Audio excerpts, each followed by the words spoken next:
Hello guys, welcome back to my channel. আজ আমি পড়াবো ক্লাস 10-এর lesson 5 our runaway kite, written by Lucy Maud Montgomery. Of course, there was nobody for us to play with on the big half moon. অবশ্যই সেখানে কেউ ছিল না আমাদের সাথে খেলা করার Big Half Moon. Big Half Moon হচ্ছে একটা island. We just had to make the most of each other and we did. আমাদের একে অপরের সাথে যেটা করার ছিল সেটাই আমরা করতাম। We live on big Half moon island. আমরা বাস করতাম বিগ হাফ মুন আইল্যান্ডে, মানে আইল্যান্ডের নাম হচ্ছে Big Half Moon. We are father and Clot and I and aunt Esther and Mimi and Dick. আমরা ছিলাম বাবা এবং ক্লট এবং আমি অর্থাৎ লেখিকা, and aunt Esther and Mimi and Dick. It use to be only father and Clot and I. এটা আমরা ছিলাম শুধুমাত্র বাবা এবং ক্লট এবং আমি। It is all on account of Kate that there are more of us.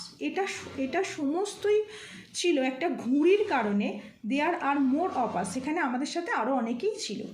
This is what I want to tell you about. এই বিষয়েই আমি তোমাদের বলতে চাইছি। Father is the keeper of Big Half Moon lighthouse. বাবা ছিল keeper মানে রক্ষাকর্তা। বাবা ছিল রক্ষাকর্তা কোথাকার? বিগ হাফ মুনের লাইট হাউসে। লাইট হাউস অর্থাৎ একটা টাওয়ার হচ্ছে যেখানে জাহাজ থেকে সিগন্যাল দেওয়া হয়। তো সেই লাইট হাউসটার কিপার ছিল বাবা। I am 11 years old। আমি হচ্ছি 12 বছর বয়সের। Clot is 12। ক্লট ছিল 12 বছরের। ইন উইন্টার, শীতকালে, when the harbour is frozen. Frozen মানে বরফে ঢাকা, ফ্রোজেন ওভার। যখন বন্দরটা বরফে জমে যায়, we all move over to mainland. আমরা চলে যেতাম কোথায়? মেনল্যান্ডে। As soon as spring comes back we sail to our own dear island. যখনই স্প্রিং বসন্ত আসতো তখনই আমরা ব্যাক অর্থাৎ ফিরে আসতাম we sail to our own dear, আমাদের প্রিয় দ্বীপে। The funny part used to be that people always pitied us when the time came for us to return. Funny part funny মানে হচ্ছে মজার বিষয় হতো কি, লোকেরা অলওয়েজ পিটেড মানে করুণা করতো, আমাদের করুণা করতো যখন আমরা ফিরে আসতাম। They said we must be so lonesome over there. তারা বলতো আমরা অবশ্যই, লোনসাম মানে হচ্ছে একাকী, আমরা একাকী হয়ে যাব সেখানে। With no other children near us. কোনো শিশুরাই আমাদের কাছে ছিল না।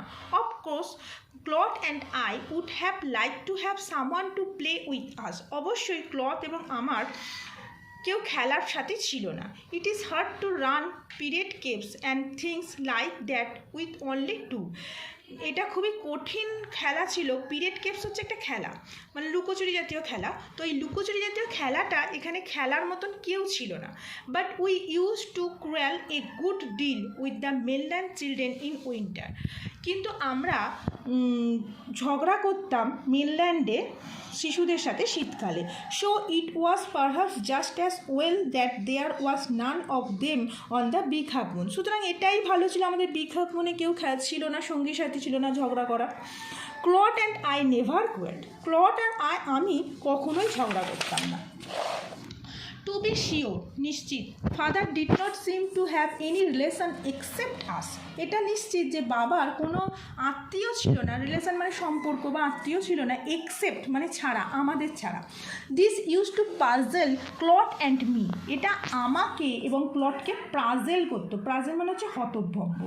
Everybody on the mainland had relation. মেনল্যান্ডের সবার আত্মীয় ছিল। Why had not we? তাহলে আমাদের নেই কেন?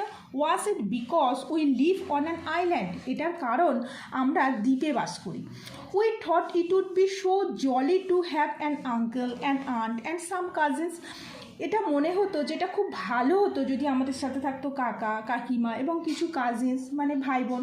Once we asked father about it. একদিন আমরা বাবাকে জিজ্ঞাসা করলাম এই বিষয়।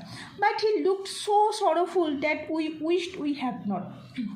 কিন্তু সে দেখলো এতই দুঃখজনক করে যে আমরা ভাবলাম এরকম আর জিজ্ঞাসা করবো না। He said it was all his fault. সে বলেছিল যে এই সমস্তটাই তার দোষ। Clot and I did not understand what he mean. ক্লট এবং আমি বুঝতে পারিনি সে কী বলতে চেয়েছিল। এর পরের ইউনিট 2টা ডেসক্রিপশন বক্সে লিঙ্ক দেওয়া আছে, ওখান থেকে দেখে নিতে পারো। বাই।